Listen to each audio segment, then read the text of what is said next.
мислих да съм много голям треньор, докога не отидох в Италия и не разбрах колко не мога и колко не разбирам. Здравейте, аз съм Драган Нешич и слушате Първотемпо.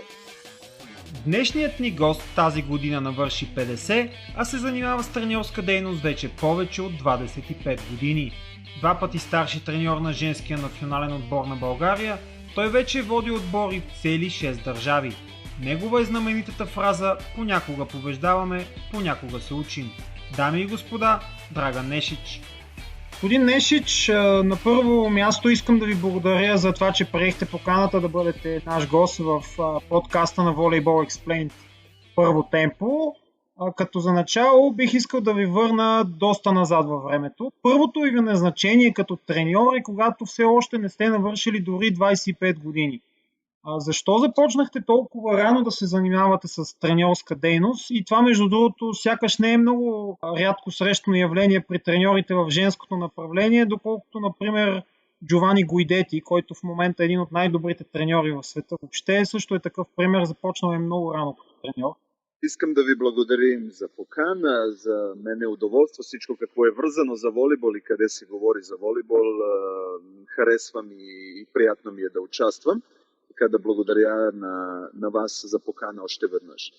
Значи връщам се много години назад и благодаря. С удоволствие се връщам от тези години. Аз станах случайно треньор. Трябва първо да използвам името на мой брат Гора Нешич, който е така, да кажем, виновен за всичко това. Той е професор по волейбол на Белградския университет и така, винаги се занимаваше с треньорска работа. Аз не исках да се занимавам с треньорска работа, учих право, бях така доста симпатичен студент. Обаче, кога бях на 24 години, обадиха ми се да помагам у един женски отбор, който и сега го има, казва се Обилич. Да помагам като помощник треньор, да забивам. Аз бях не прекалено добър състезател, исках у живота да се занимавам с право и с судийска работа. Обаче всичко това се промени много бързо. Станах помощник треньор, обичах да участвам у тренировки, така разполагах с някаква добро техническо качество, за да мога да помагам у женски отбор и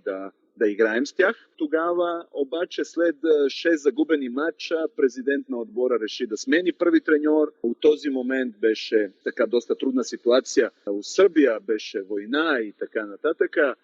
Да се не спомняме лоши неща и сложиха мене за треньор. И оттам започна моята кариера, на коя влияеше много една жена, която сега е на 60 и нека година, казва се Таня Черкасова, която ми помогна много и която тогава беше на 36 години и играеше 2 олимпийски игри. Тя ми помогна много за управление на отбора и така стана.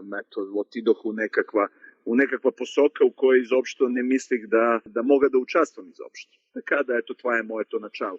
А какво всъщност според вас се промени за тези 25 години? Доближи ли се женския волейбол до мъжкия като стил на игра, като атрактивност и като интерес от публика? Аз мислим да женски волейбол винаги беше интересен. Знаете, ние имаме основна разлика. Основна разлика е височина на мрежа. Това ни прави за някой по-малко атрактивен, за някой повише атрактивен.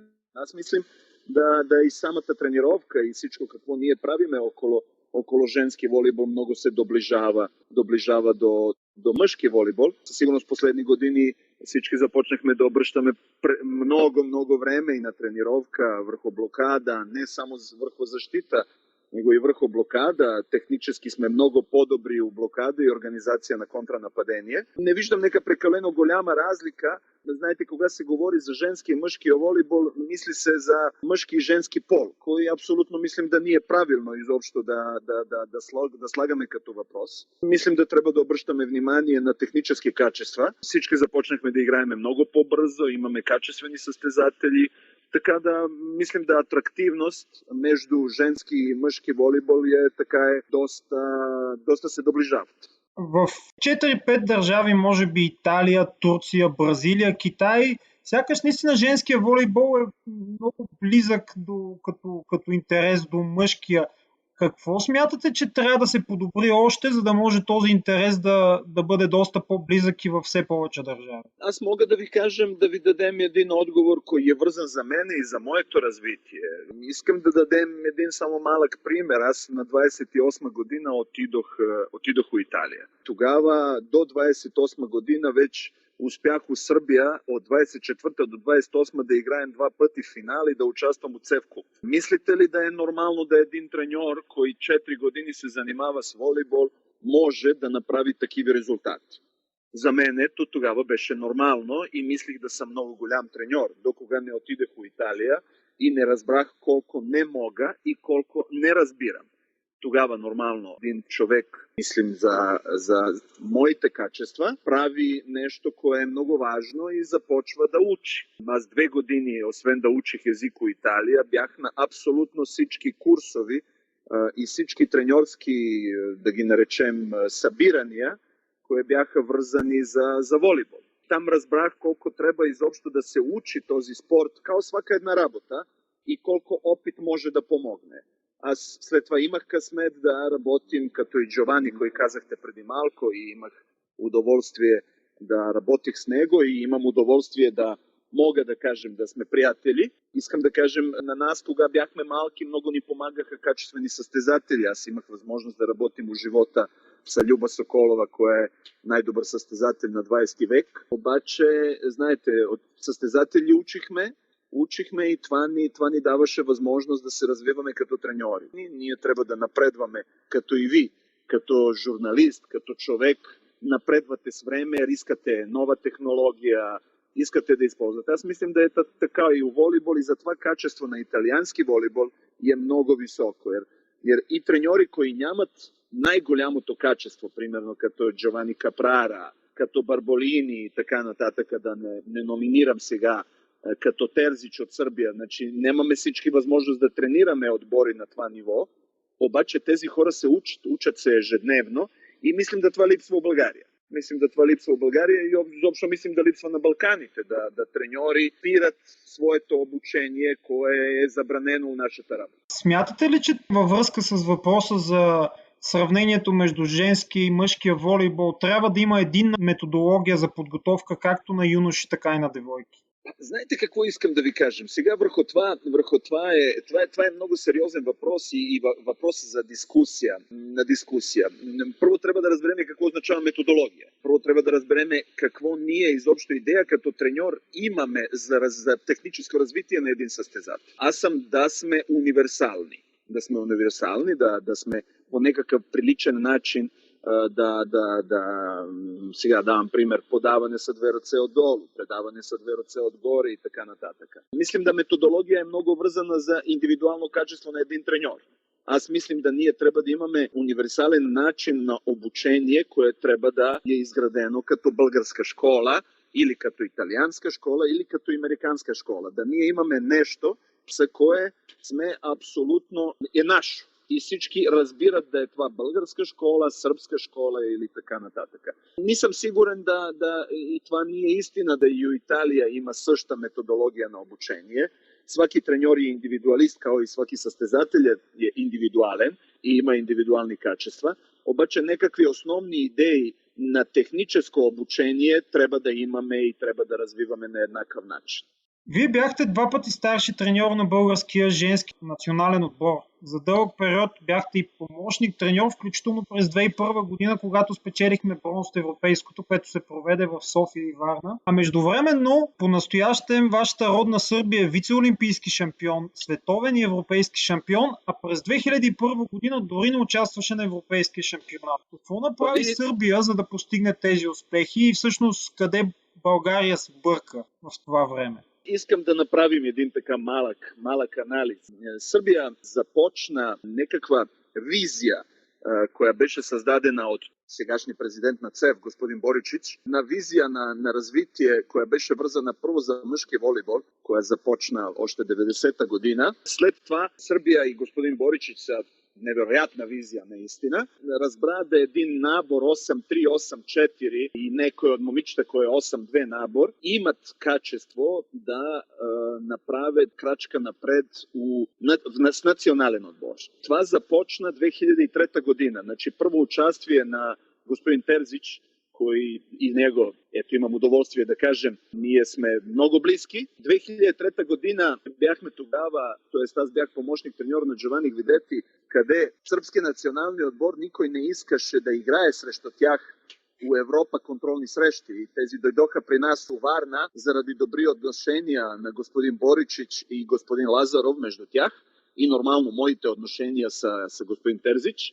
И дойдоха у Варна, бяха наши гости и това им бяха единствени контролни срещи преди Европейско първенство 2003, кое беше от Турция. Казвам ви това като един анекдот, как се сменят бързо неща. След това ние имахме една смена на набори. Много време чакахме този набор 90-91 година, кое след това излезна и кой точно сега е, да кажем, сърцето на български национални отбор, koji със сигурност за този набор ще да има много успехи. Не успяхме да изградиме достатъчно голямо качество. Ние като клубове, тук говорим, и тук няма нищо общо федерация с изграждане, като клубове не успяхме да изградиме една тогава Елена Николич или след това Бранкица Михайлович и така нататък. Тези всички момичета, кои ние, ако се сещате, имахме у името на Славка Озунова, на Нели Маринова, моята съпруга, на Тони Зетова и така. Значи ние имахме такива имена, обаче не успяхме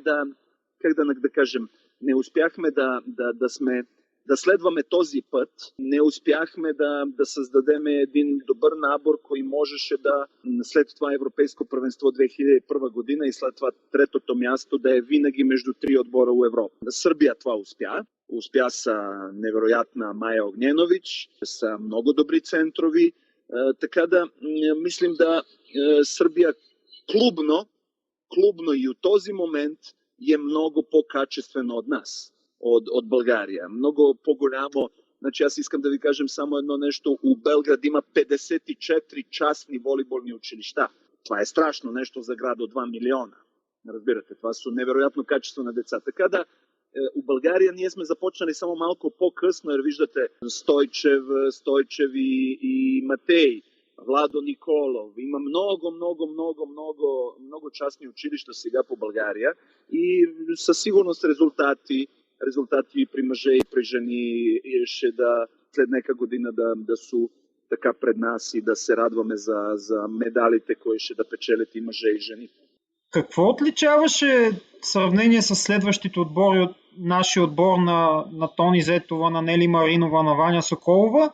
И от друга страна, какво отличава сега големия сръбски женски отбор в сравнение с тези преди него, които не успяха да постигнат тези успехи? Видите, значи, това какво имахме у името на Тони Зетова, това какво всички отбори, ето ние бяхме тогава различни, наистина не само заради качество право на целия отбор. Обаче ние имахме диагонал световна класа, кой беше Тони Зетова, koja печелила абсолютно всичко в своята кариера. Имахме разпределител, кой е световна класа, също, как се казва, спечелила всичко са клубни отбори. Имахме Славка Озунова са невероятно посрещане, Ваня Соколова, Ани Германова. Значи имахме много добри технически състезатели, които можеха да обслужват едно качество на един диагонал, какъв е Тони Зетова. Мислим да наш национален отбор от този момент съвръщане на Емилия Николова с Гергана Димитрова, koja имам удоволствие да работим тази година с нея,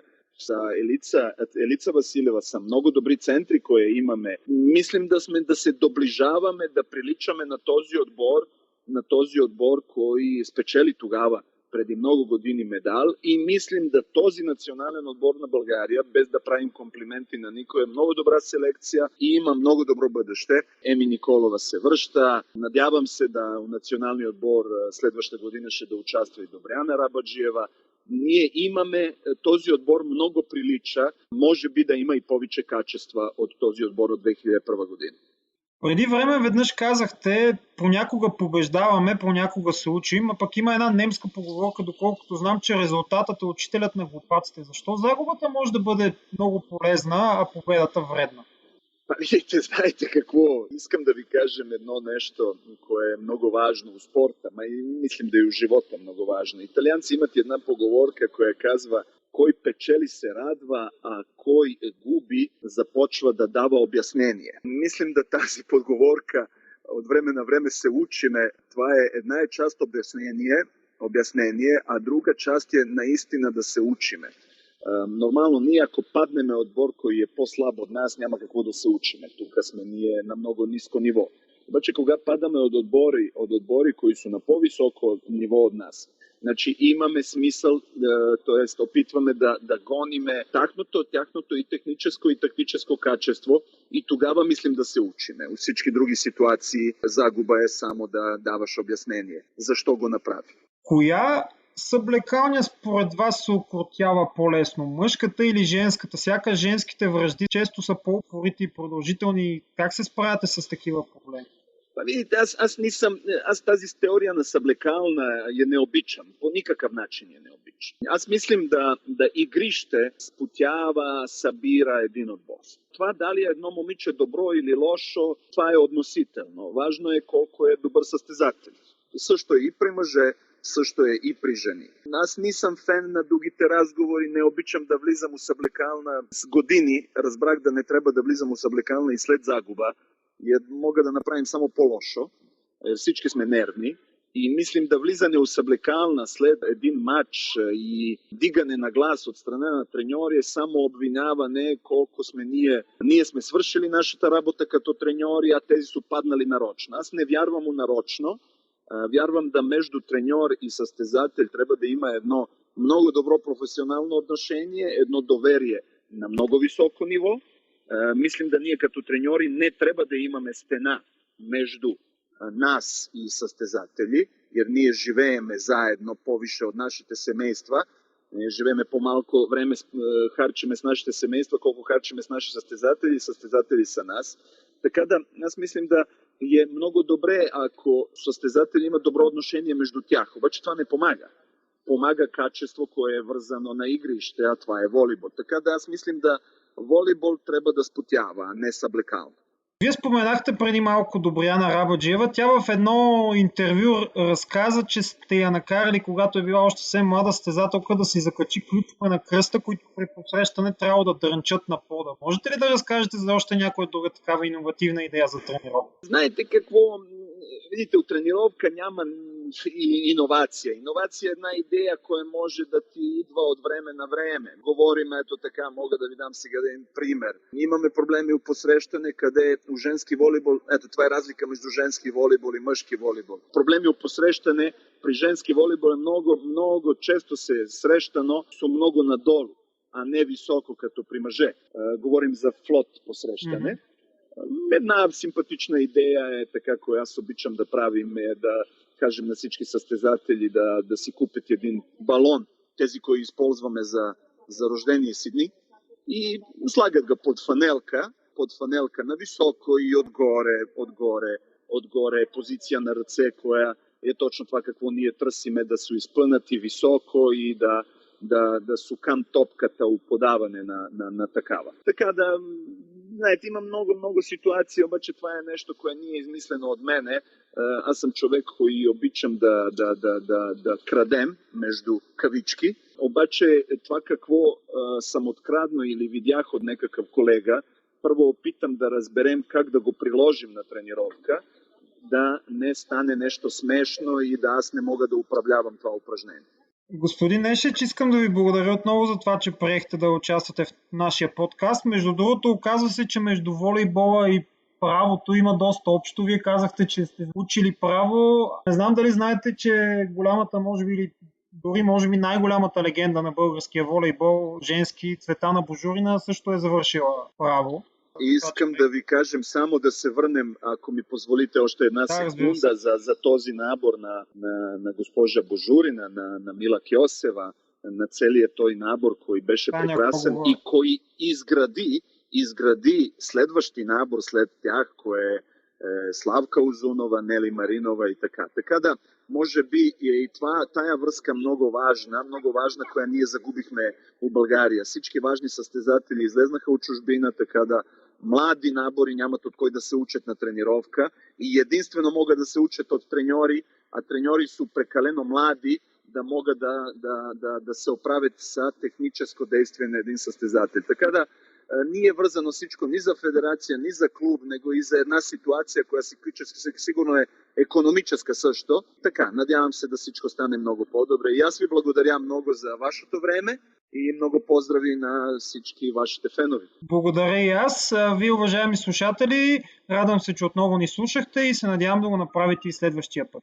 Чао!